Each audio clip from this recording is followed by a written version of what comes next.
Alright, so Tusk Act 4. I actually quite like this stand, and I think that the people that are constantly asking for buffs are, well, wrong. But before I start talking about that, I want to address something that came up quite often in my The World video. I read a lot of comments that said things along the lines of, well, I do well with the world, so it must be a good stand. What these people failed to do was to refute a single point that I made in my video about why the world isn't a good stand. So what I will request for this video is if you disagree with anything I say in the video, please explain exactly what you disagree with, because just saying, well, I do poorly with Tusk Act 4, so it's bad, doesn't help me, and it doesn't add anything new to the conversation. So if you are going to type something like this, just don't bother.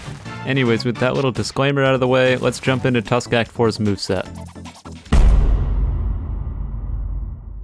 As for the moves Tusk Act 4 has access to, we'll start off with its nail shots, which fires 3 nails at a relatively rapid pace. The golden rectangle nail, which fires 1 nail that knocks down and ignores block. Wormhole nails, which redirect any nails that you miss to the target that you select. Tea Time, a move that heals you for a small amount depending on how much you've upgraded it. Nail Glide, which gives you a little bit of extra mobility. And Wormhole Uppercut, a move that you should never get because it's complete garbage. And I'll tell you exactly why that is in the strategy section, which is happening right now. Just kidding. Upon rewatching the video, I forgot to include my skill tree. So if you're curious, here you go.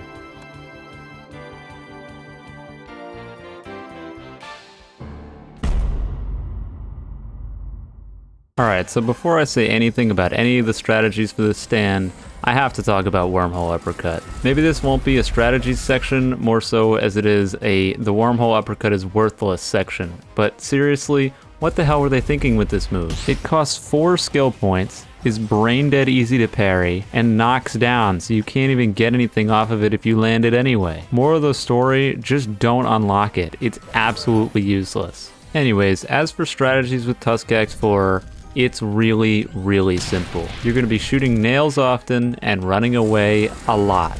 There's a lot of people that will tell you that Tusk Act 4 gets completely nullified by people just holding F, and they're mostly right. What most people don't bank on, however, is the fact that you can literally just run away, use your wormhole nails to get them to block, and then shoot them with a golden rectangle. Rinse repeat this strategy, and you get an endless cycle of a free 30 damage over and over and over again. The real benefit of this, though, is that it's really psychologically damaging to be on the other side of it. Nothing's more obnoxious than someone constantly running away and pelting you with chip damage over and over again. This will very often piss off your opponent and make them play like a moron in order to get close to you. And once people start playing stupid, it gets easier and easier to just bait them into doing dumb things and punishing them for it. As for specific setups, if you use your wormhole nails, people will block about 99% of the time. So if you have a guaranteed block break like Scarlet Overdrive or Jawbreaker, you can almost always break their block if you hit them with wormholes and then immediately run after them. There's also very little end lag on your nail shots,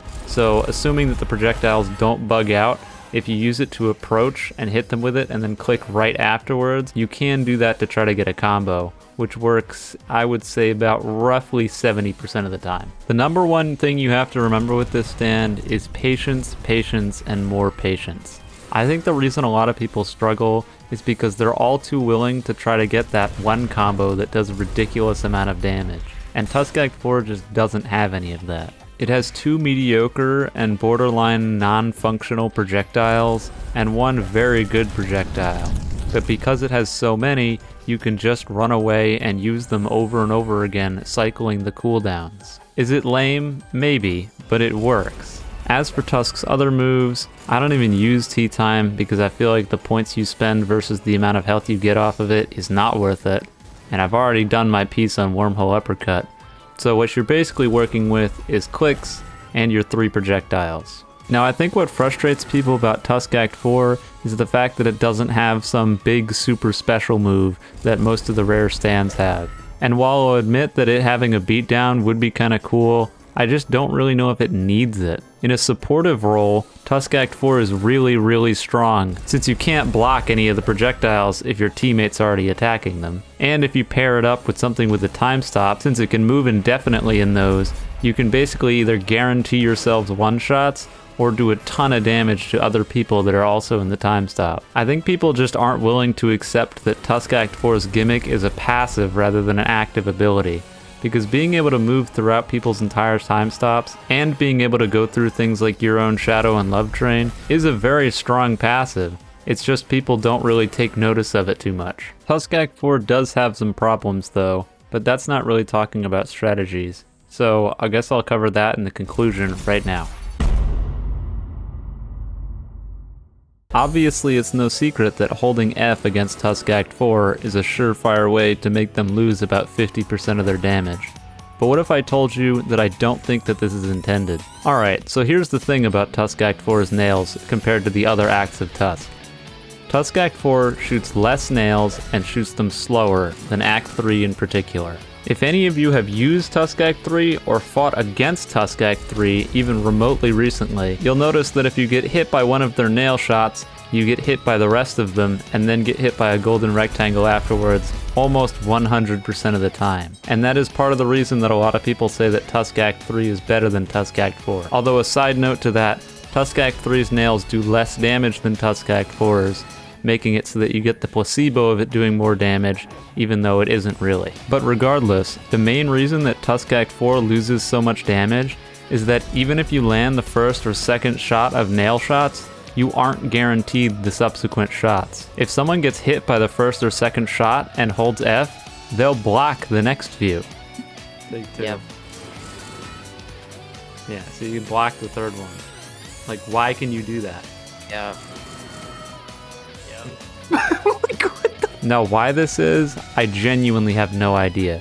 For whatever reason, the amount of stun that's on your nail shots doesn't match up to the amount of time that it takes for the next shot to reach the target. This lack of stun that makes it so that your target can block between nails also applies to the wormhole nails, but I feel like this one might be intentional considering it's quite literally an aimbot move. So if you're already missing your nails, you should probably have them be able to be very easily blocked the second time. But in my opinion, the first time, if you land the first nail, you should hit the second two if they're on target. The fact that this isn't already the case doesn't make a whole lot of sense to me. So when people are constantly telling me that they think that Tusk Act 4 needs a buff, I don't necessarily think it needs a buff. I think it just needs to be fixed. As far as I'm concerned, you're intended to be able to land the second shots of nail shots if you hit the first one. I can't see any reason why it wouldn't already be like this, considering this rule already applies to the other acts of Tusk. Now with all that being said, there is one more thing I wanted to talk about Tusk Act 4, and it is, you guessed it, a bug.